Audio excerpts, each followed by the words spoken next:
Hi friends, welcome back to my channel. So మనకి RRB board నుంచి కొత్త new notification అనేది రిలీజ్ అవ్వడం జరిగిందండి. సో ఇది నేను మీకు ముందే షార్ట్ నోటీస్ రిలీజ్ అయినప్పుడే మీకు అనేది ఇన్ఫామ్ చేశాను. సో అసలు ఆ నోటిఫికేషన్ ఏంటి, ఎన్ని వేకెన్సీస్ ఉన్నాయి, ఏజ్ లిమిట్ ఏంటి, అండ్ శాలరీ ఎంత, మెడికల్ స్టాండర్డ్ ఏంటి, ఎడ్యుకేషన్ క్వాలిఫికేషన్ ఏంటి, అండ్ ఎగ్జామ్స్ లెవెల్స్ ఏంటి, సో ఎగ్జామ్ ఫీజ్ ఎంత, సిలబస్ ఏంటి, సో ఇలాంటి ఇన్ఫర్మేషన్ మొత్తం క్లియర్గా ఎక్స్ప్లెయిన్ చేస్తాను. సో మీరైతే వీడియో అనేది స్కిప్ చేయకుండా ఫుల్ వీడియో అనేది చూడండి, ఓకేనా. సో ఆల్రెడీ మన ఛానల్లో షార్ట్ నోటీస్ రిలీజ్ అయినప్పుడే వీడియో చేశానండి. వితిన్ వన్ వీక్లో వస్తుందని కూడా నేను చెప్పాను. సో అలాగే మనకి నిన్న అనేది రిలీజ్ అయింది. నిన్నటి నుంచి అప్లికేషన్ అనేది తీసుకోవడం జరుగుతుంది. సో ఎగ్జామ్ డేట్ అయితే ఇవ్వలేదండి, బట్ సిలబస్ ఏంటి, అప్లికేషన్ ఎప్పుడు అనేది మీకు క్లియర్ కట్గా ఎక్స్ప్లెయిన్ చేస్తాను. వీడియో అనేది స్కిప్ చేయకుండా చూడండి. సో ఇక అయితే మనం వీడియోలోకి వెళ్ళిపోదాం. So RRB new notification 2025. So ఈ ఇయరే వచ్చిందండి ఈ నోటిఫికేషన్ అనేది. నేమ్ పోస్ట్ వచ్చేసి సెక్షనల్ కంట్రోలర్. సో ఇదైతే కొత్త పోస్ట్ అనలేము కదండి, కొత్త నోటిఫికేషన్. అంటే ఇప్పుడు వరకు సెక్షనల్ కంట్రోల్కి ఎప్పుడే కానీ సపరేట్గా నోటిఫికేషన్ అనేది ఇవ్వడం అయితే జరగలేదు. ఏదో ఒక దాంట్లో కలిపి ఇచ్చేసేవాళ్ళు. బట్ ఈసారి మాత్రం సపరేట్గా దీనికోసం నోటిఫికేషన్ ఇచ్చి ఎగ్జామ్స్ కండక్ట్ చేస్తున్నారు. సో సెక్షనల్ కంట్రోలర్ అండి, చాలా మంచి పోస్ట్. సో ఎక్కువ శాలరీ పే చేసే పోస్టు, పే లెవెల్ 6 వస్తుందండి. సో ఆ ఇన్ఫర్మేషన్ కూడా మీకు నేను క్లియర్ కట్గా ఎక్స్ప్లెయిన్ చేస్తాను. మనకి షార్ట్ నోటీస్ వచ్చేసి 23rd ఆగస్ట్ 2025 రిలీజ్ అయింది. సో ఇప్పుడు వచ్చింది అయితే ఫుల్ లెంత్ నోటిఫికేషన్ అండి, official information, full length notification. So first వచ్చేసి అప్లికేషన్ డేట్ ఎప్పటి నుంచి. సో అప్లికేషన్ డేట్ వచ్చేసి 15th సెప్టెంబర్ 2025 నుంచి, లాస్ట్ డేట్ వచ్చేసి 14th అక్టోబర్ 2025.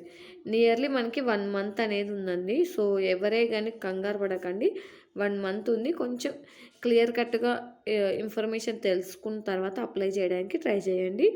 బట్ ఎవరైనా అప్లై చేయాలనుకుంటే లాస్ట్ డేట్ వరకు ఉండకండి, ఒక 10 days బిఫోరే అనేది మీరు అనేది అప్లై చేసుకోవడం బెటర్, ఓకేనా. సో 10 days బిఫోరే అప్లికేషన్ అనేది పెట్టేసుకోండి, ఇన్ కేస్ ఎవరైనా అప్లై చేసుకోవాలి అంటే. ఎందుకంటే లాస్ట్లో మీదనే సర్వర్ బిజీ వస్తుంది. సో ఈ గోలంతా ఎందుకండి, మీరు అప్లికేషన్ పెట్టాలంటే ఒక 10 days బిఫోర్ అనేది అప్లికేషన్ పెట్టేసుకోండి, ఓకేనా. సో నెక్స్ట్ వచ్చేసి కరెక్షన్ విండో ఇన్ఫర్మేషన్ కూడా ఇచ్చారు. ఇన్ కేస్ మీరు అప్లై చేసుకునేటప్పుడు ఏదైనా రాంగ్స్ అప్లై చేస్తే కరెక్షన్ చేసుకోవడానికి కరెక్షన్ విండో ఇక్కడ మనకి 14 అయిపోతుందండి. 14 అక్టోబర్ అనేది క్లోజ్ అవుతుంది.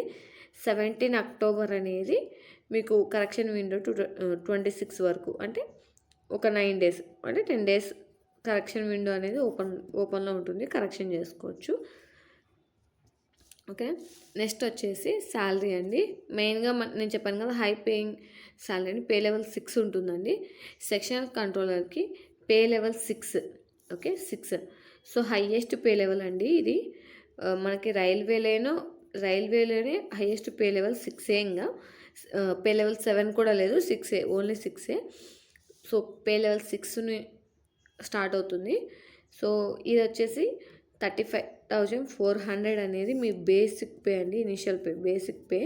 ఇది స్కేల్ అండి, బేసిక్ పే ప్లస్ అలవెన్సెస్. మనకి డిఏ ఉంటుంది, హౌస్ రెంట్ అలవెన్సెస్ ఉంటుంది, హెచ్ఆర్ఏ ఉంటుంది.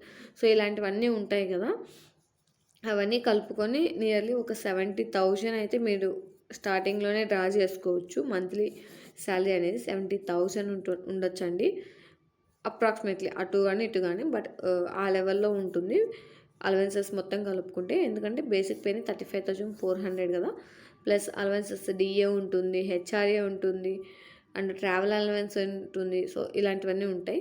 సో 70,000 ఉంటుందండి పే లెవెల్ అనేది. సో మంచి శాలరీ, 70,000 అంటే చాలా మంచి శాలరీ కదండి. సో శాలరీ ఇన్ఫర్మేషన్ అయితే ఇది. సో ఇప్పుడు వచ్చేసి ఏజ్ లిమిట్కి వద్దాం. సో ఏజ్ కూడా చాలా తక్కువ నుంచి స్టార్ట్ అవుతుందండి. 20 years నుంచి 33 years వరకు ఉంటుంది. సో 20 years నుంచి మీరు అనేది అప్లికేషన్ పెట్టుకోవచ్చు. అప్పర్ లిమిట్ వచ్చేసి 33 years అండి. సో 33 years వరకు. ఇది జనరల్ కేటగిరీ వాళ్ళకండి. మీ ఏజ్ అనేది ఫస్ట్ 2026 అంటే జనవరి 1కి 2026 జనవరి 1కి మీ ఏజ్ అనేది 20 ఇయర్స్ అనేది ఉండాలి. మినిమం 20 ఇయర్స్ ఉండాలి. Maximum 33 years. ఇది నార్మల్ వాళ్ళకండి. నెక్స్ట్ వచ్చేసి ఓబీసీ వాళ్ళకి +3 ఇయర్స్ అంటే 36 ఇయర్స్ అనేది ఓబీసీ వాళ్ళకు ఉండొచ్చు. ఏజ్ లిమిట్ అనేది upper limit. And +5 years SC ST వాళ్ళకి, వీళ్ళకి నియర్ 38 ఇయర్స్ అనేది ఉండొచ్చు అండి. 38 ఇయర్స్ మ్యాక్సిమం 38 ఇయర్స్ అనేది ఎస్సీ ఎస్టీ వాళ్ళకు ఉండొచ్చు. సో ఏజ్ లిమిట్ అయితే ఇది. ఇంకా పీడబ్ల్యూ వాళ్ళందరికీ నార్మల్గా ఏదైతే ఏజ్ క్రైటీరియా ఉంటుందో నార్మల్గా మనం రైల్వేస్కి అప్లై చేసేటప్పుడు సేమ్ ఆ ఏజ్ లిమిటే ఉంటుందండి. సో ఇదైతే బేసిక్గా ఇలా ఉంటుంది. Okay, so total vacancies, number of vacancies వచ్చేసి 336 అండి. 336 వేకెన్సీస్ అనేవి ఓవరాల్గా ఉన్నాయి ఆల్ ఓవర్ ఇండియాలో. ఓకేనా, కొన్ని తక్కువ పోస్టులు చెప్పచ్చండి. బట్ ఇదైతే సపరేట్గా మనకి నోటిఫికేషన్ ఎప్పుడు ఇవ్వరు కాబట్టి, సో ఇప్పుడు ఇచ్చారంటే ఇది కొంచెం మంచి వేకెన్సీస్ అని మనం చెప్పుకోవచ్చు. ఎందుకంటే సపరేట్గా ఎప్పుడు ఇవ్వలేదండి, అన్నీ ఏదో ఒక నోటిఫికేషన్లో కలిపి ఇచ్చేసేవాళ్ళు. బట్ సపరేట్గా ఇచ్చారు కాబట్టి ఇది మంచి వేకెన్సీస్ అని చెప్పచ్చు. నెక్స్ట్ వచ్చేసి మనకి క్వాలిఫికేషన్ విషయానికి వస్తే ఎనీ డిగ్రీ అండి. ఎనీ డిగ్రీ, మీరు బీటెక్ కావచ్చు, బీకామ్ కావచ్చు, any degree. So any degree and equivalent, ఈ ఎడ్యుకేషన్ క్వాలిఫికేషన్కి ఈక్వలెంట్ అని కూడా చెప్పారు. సో ఎనీ డిగ్రీతో మీరు అనేది అప్లై చేసుకోవచ్చు. ఓకేనా, సో నెక్స్ట్ వచ్చేసి మెడికల్ స్టాండర్డ్ అండి. సో మీరు తెలుసుకోవాల్సింది ఏంటంటే ఈ మెడికల్ స్టాండర్డ్కి మీరు ఎలిజిబిలిటీ ఉన్నారా లేదా అనేది చూసుకోవాలి. Medical standard A2 medical standard అనేది ఉండాలండి. దీనికి సైట్ అనేది ఉండకూడదు అంటున్నారు. ఏదో 6/9 ఆర్ 6/9 ఏదో చెప్తున్నారండి. సో ఇది కొంచెం మీరు క్లియర్ కట్గా తెలుసుకోండి. లేదు మీరే మాకు వీడియో చేసి పెట్టండి అంటే చెప్పండి, వీడియో చేసి పెడతాను. ఓకే, నాకు కూడా క్లియర్గా తెలియదండి, మీకోసం తెలుసుకొని మరి వీడియో అనేది చేయడానికి ట్రై చేస్తాను. ఓకే, ఈ మెడికల్ ఇష్యూలో మాత్రం కొంచెం A2 లెవెల్ ఉండాలండి. ఈ A2 లెవెల్లో ఏమేమి ఉండాలి అనేది ఇది మెయిన్గా ఐకి అయితే ఎక్కువ వాళ్ళు ఇస్తున్నారండి. ఐ గురించి ఎక్కువ అంటే ఈ మెడికల్ A2లో ఐ గురించి ఎక్కువ కాన్సన్ట్రేషన్ చేస్తున్నారు. అంటే సైట్ ఉండకూడదు, కలర్ విజన్ ఉండాలి. సో అది కొంచెం చూసుకోండి ఏమేమి ఉండాలో. ఓకేనా, నెక్స్ట్ వచ్చేసి సెలక్షన్ ప్రాసెస్ ఏంటి. సో ఇంత చెప్తున్నాం కదా, అసలు సెలక్షన్ ప్రాసెస్ ఏంటి అంటే ఇక్కడ మనకి ఒక ఎగ్జామే CBT 1 ఉంటుందండి, ఒక ఎగ్జామే ఉంటుంది.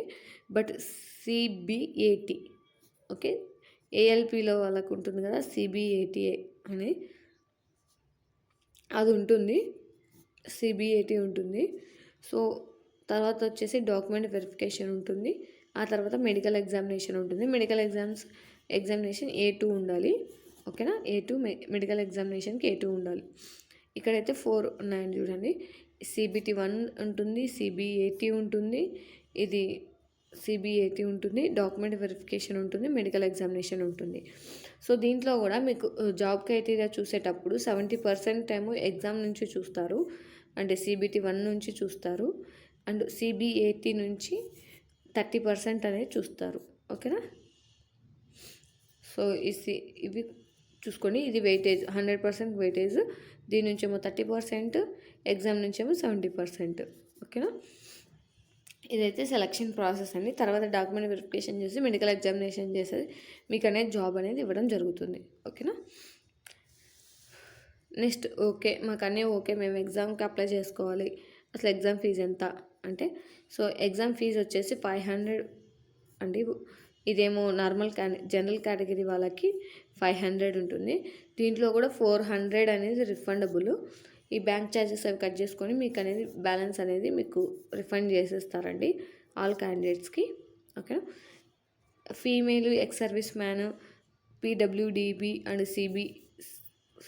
ఎకనామికలీ బ్యాక్వర్డ్ క్లాసెస్ వాళ్ళు ఉంటారు కదా, EBC వాళ్ళకి 250 రూపీస్ అండి. ఇది ఫీమేల్స్ వాళ్ళకి, ఎక్స్ సర్వీస్ మ్యాన్ వాళ్ళకి, EBC వాళ్ళకి 250 రూపీస్, PWD వాళ్ళకి కూడా.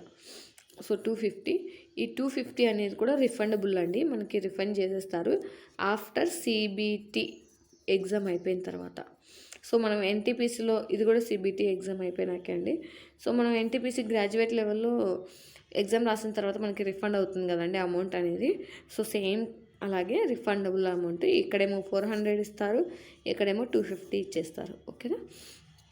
సో రిఫండ్ అవుతుంది, మీరేం కంగారు పడాల్సిన అవసరం లేదు. నెక్స్ట్ వచ్చేసి అసలు సిబిటి ఎగ్జామ్ సిబిటి 1 అని చెప్పాం కదా, అసలు ఎన్ని మార్క్స్ ఉంటుంది,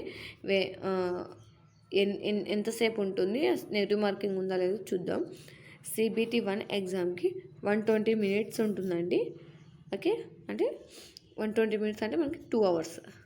ఓకే, ఎగ్జామ్ అనేది 2 hours ఉంటుంది. 100 మార్క్స్కే 100 క్వశ్చన్సే. సో మనకి నార్మల్గా 100 క్వశ్చన్స్కి 90 minutes మాత్రమే ఇస్తారు, బట్ ఇక్కడైతే 120 minutes ఇచ్చారండి. సో మనకి అడ్వాంటేజ్ అనేది చెప్పచ్చు, టైం ఎక్కువ ఉంటుందని చెప్పచ్చు. సో 100 క్వశ్చన్స్ ఉంటాయి 100 మార్క్స్కి. 1/3 అనేది నెగిటివ్ మార్కింగ్ ఉందండి, 1/3 నెగిటివ్ మార్కింగ్ అనేది ఫర్ ఈచ్ రాంగ్. ఓకే, 1/3 అంటే మనం 3 రాంగ్స్ చేస్తే మనకు కరెక్ట్ అయిన దాంట్లో 1 mark కట్ అవుతుంది. ఓకే, అంటే 3 రాంగ్స్ చేస్తే 1 mark అనేది మనకి వెళ్ళిపోతుంది. ఓకే, ఐ హోప్ అందరికి అర్థమైందని అనుకుంటాను. ఇప్పుడు సిలబస్ ఏంటో చూద్దాం. ఓకే, సిలబస్ ఏమేమి ఉందో చూద్దాం. సో సిలబస్ వచ్చేసి మ్యాథమెటిక్స్ అండి, mathematics and data interpretation and data analysis and interpretation. So ఇక్కడ డేటా అనాలిసిస్ అండ్ ఇంటర్ప్రిటేషన్కి కొంచెం వెయిటేజ్ అనేది ఇచ్చారు. అండ్ మ్యాథమెటిక్స్కి మొత్తం ఇది వచ్చేసి 60 marks ఉంటుందండి. ఇది మొత్తం అంటే mathematics plus data analysis and ఇంటర్ప్రిటేషన్కి 60 marks. అంటే డేటా అనాలిసిస్ అండ్ ఇంటర్ప్రిటేషన్కి కూడా వెయిటేజ్ అనేది బాగానే ఇవ్వడం జరిగింది. ఓకే, సో ఈ మ్యాథమెటిక్స్లో ఏమున్నాయి, ఈ డేటా ఇంటర్ప్రిటేషన్లో ఏమున్నాయి, ఫుల్ సిలబస్ అనేది ఎవరికైనా కావాలంటే చెప్పండి, ఇంకో వీడియో చేస్తాను. ఎందుకంటే లెంతీ అయిపోతుంది వీడియో, సో అందుకని ఇంకో వీడియో చేస్తానండి. కావాలంటే చెప్పండి. ఓకే, కామెంట్ చేయండి కావాలంటే. నెక్స్ట్ వచ్చేసి లాజికల్ క్యాపబిలిటీ, రీడింగ్ కాంప్రహెన్షన్ అండి. ఇది వచ్చేసి 20 marksకి అనేది ఉంటుంది. ఎగ్జామ్ వెయిటేజ్ వచ్చేసి 20 marksకి. So logical capability and reading comprehension. Okay, next వచ్చేసి మెంటల్ రీజనింగ్ అండి. మనకి రీజనింగ్ ఉంటుంది కదా, రీజనింగ్ 20 marksకి. సో ఈ సిలబస్ ఫుల్ ఇన్ఫర్మేషన్ అంటే ఫుల్గా మాకు క్లియర్ కట్గా information point to point syllabus కావాలి అంటే కనుక కామెంట్ చేయండి, మీకు అనేది నేను నెక్స్ట్ వీడియోలో ఎక్స్ప్లెయిన్ చేస్తాను. వీడియో లెంత్ అయిపోతుందని చెప్పేసి బేసిక్ ఇన్ఫర్మేషన్ ఇద్దామని చెప్పేసి చెప్తున్నాను. ఓకే, సో ఇది వచ్చేసి 100 marksకి 100 questions 100 marks అండి. ఓకేనా, 1/3 నెగిటివ్ ఉంది, ఇది గుర్తుపెట్టుకోవాలి. 100 questions 100 marks 1/3 negative. Okay, so నేను ఇప్పుడు ఓవరాల్గా 368 ఆల్ ఓవర్ ఇండియా ఉన్నాయి. సో ఇప్పుడు మన సికింద్రాబాద్, మన తెలుగు అంటే ఏపీ వాళ్ళు అండ్ టీఎస్ వాళ్ళు ఏం చేస్తారంటే మన ఏపీ తెలుగు ప్లేసెస్ చూస్తారు కదా, లైక్ సికింద్రాబాద్ చూస్తాం కదా మనం. So Secunderabad number of vacancies for Secunderabad వచ్చేసి 25 vacancies ఉన్నాయండి. ఓన్లీ సికింద్రాబాద్కి 25 vacancies ఉన్నాయి. అండ్ ఎవరైనా బెంగళూరు పెట్టుకునే వాళ్ళు ఉంటే చెప్పండి, 24 ఉన్నాయి. సో ఇలా సపరేట్గా సికింద్రాబాద్కి ఎన్ని ఉన్నాయి, బెంగళూరుకి ఎన్ని ఉన్నాయి, అలహాబాద్కి ఎన్ని ఉన్నాయి, సో ఇలాంటి పూణే ఇలాంటి ఎన్ని ఉన్నాయి కావాలన్నా కూడా, నెంబర్ ఆఫ్ వేకెన్సీస్ ఎన్ని ఉన్నాయి, ఏ స్టేట్కి ఎన్ని ఉన్నాయి కావాలన్నా కూడా, number of vacancies for zone, so zone wise కదా, జోన్ ఎన్ని ఉన్నాయి కావాలన్నా కూడా కామెంట్ చేయండి. అది ఒక సపరేట్ వీడియో చేస్తాను. ఇక్కడ పెడితే లెందీ అయిపోతుంది, ఇప్పటికే చాలా లెందీ అయింది వీడియో. సో మీకు ఈ ఫుల్ సిలబస్ కావాలన్నా కామెంట్ చేయండి. అండ్ ఈ నెంబర్ ఆఫ్ పోస్టులు ఫర్ జోన్ వైజ్ ఎన్ని ఉన్నాయో కావాలన్నా కామెంట్ అనేది చేయండి. సపరేట్ వీడియోస్ అనేది మీకు చేస్తాను. ఓకేనా, సో సిలబస్ చెప్పాను కదండి. సో కొంచెం డిఫరెంట్గా ఉందని సారీ అండి. మనం నార్మల్గా రైల్వే ఎగ్జామ్స్ సిలబస్ కాకుండా కొంచెం డిఫరెంట్గా ఇచ్చాడు. సో కొంచెం డిఫరెంట్గా ఇచ్చాడు కాబట్టి మీకు క్లియర్ కట్గా సిలబస్ ఏంటో కావాలంటే కామెంట్ చేయండి, సిలబస్ వీడియో అనేది పెడతాను. ఓకే, సో ఇది వచ్చేసి సెక్షనల్ కంట్రోలర్కి సంబంధించిన నోటిఫికేషన్ ఇన్ఫర్మేషన్ అండి.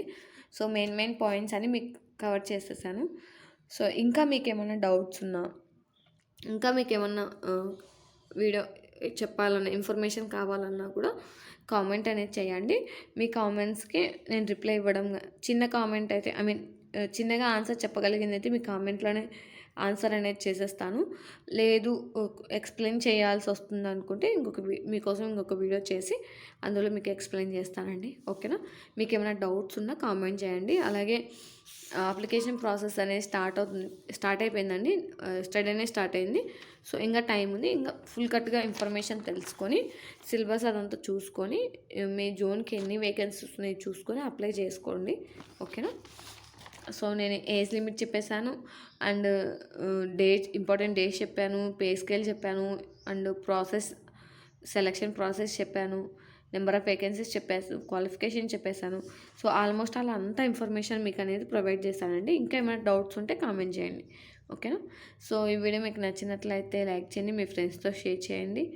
అలాగే మన ఛానల్ సబ్స్క్రైబ్ చేసుకోండి. మీకు ఏమైనా డౌట్స్ ఉంటే కామెంట్ చేయండి. Thank you for watching. అందరికీ all the best. Thank you for all.